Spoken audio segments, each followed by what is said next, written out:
yang Bapak hadapi sekarang itu disebut dengan mekanisme pertahanan diri, self defense mechanism, dan itu memang terjadi di dalam setiap kondisi psikologi seseorang. Contoh, sebenarnya ketika kita menemukan harapan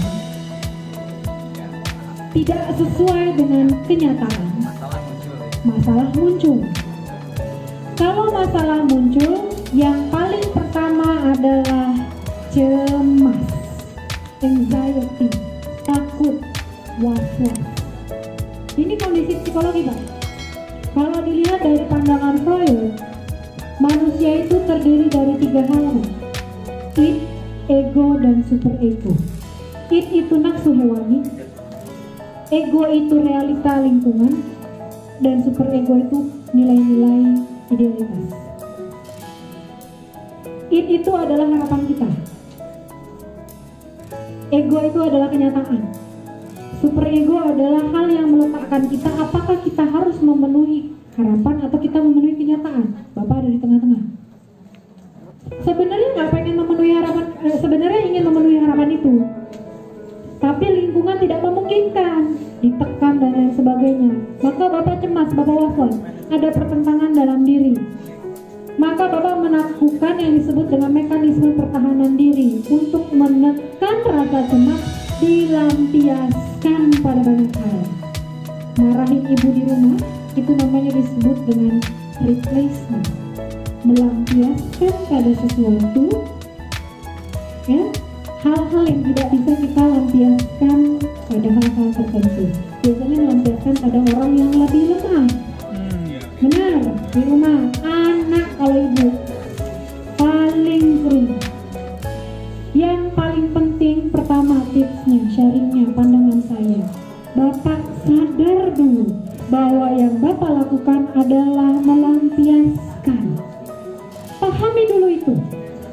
Masalah saya apa sih sebenarnya? Saya itu nggak senang dengan kepala sekolah itu. Tadi bilangnya dana saya harusnya dapat 10 juta, tapi kok tahu-tahu mundur dapatnya hanya 5. Alasannya 5 juta untuk pengembangan ini, pengembangan itu. Padahal mungkin Bapak tahu kepala sekolah mau beli keramik habis merenovasi rumah. Itu kan pertentangan ya Pak ya?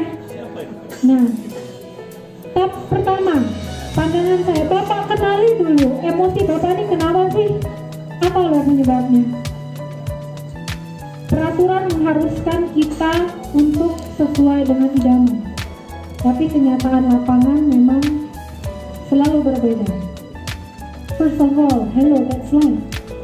Kalau hidup itu lempang-lempang aja berarti hidupnya Mario Teguh. Enggak juga ya, iya. Mario Teguh berantem.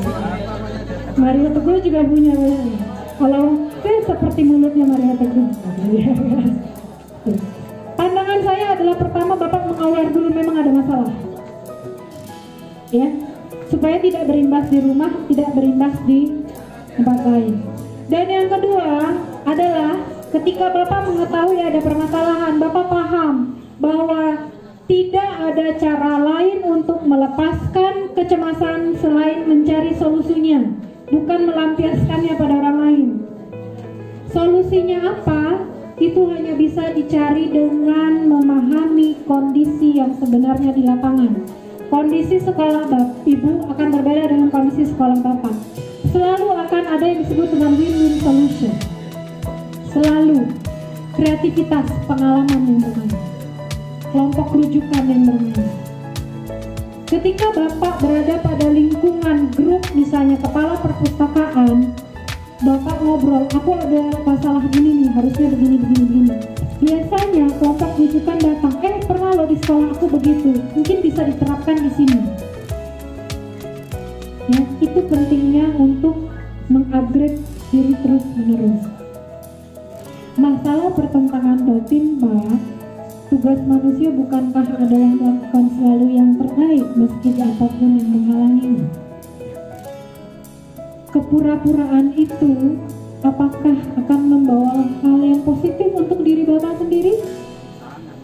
Sangat tidak. Pasti yang paling berpengaruh adalah kepada anak dan keluarga. Kembali lagi, kalau saya yang bisa saya lakukan ketika saya dibentrokan pada permasalahan itu, saya letakkan kembali ke atas. Apa sih sebenarnya yang menjadi tugas saya ketika saya di sini? Melakukan yang terbaik. Selesaikan sesuai dengan apapun itu yang terjadi. Apakah kemudian wajar sekali-sekali kita melampiaskan emosi kepada orang lain sampai keluar, mama nih kalau lagi stres aja, wah semua gitu pasti. Tapi saya yakin akan selalu ada win-win solution. Ya, apakah kemudian harus menyelah dan terus berpura-pura? Ya tidak. Tugas kita adalah tetap melakukan yang terbaik dan tetap bersemangat. Memang kadang-kadang kita tuh harus punya bos yang salah, Pak. Harus punya kepala sekolah yang salah dulu supaya kita tetap berkembang. Pembelajaran. Always see positive things. Always do positive things, even though your head are full with negative opinion. Nah, mungkin itu ya Pak yang bisa saya share. Ya, saya rasa cukup ya. Cukup. Saya ingin ngobrol lagi lebih lanjut dengan saya Sarani Pak. Sarani aja sih.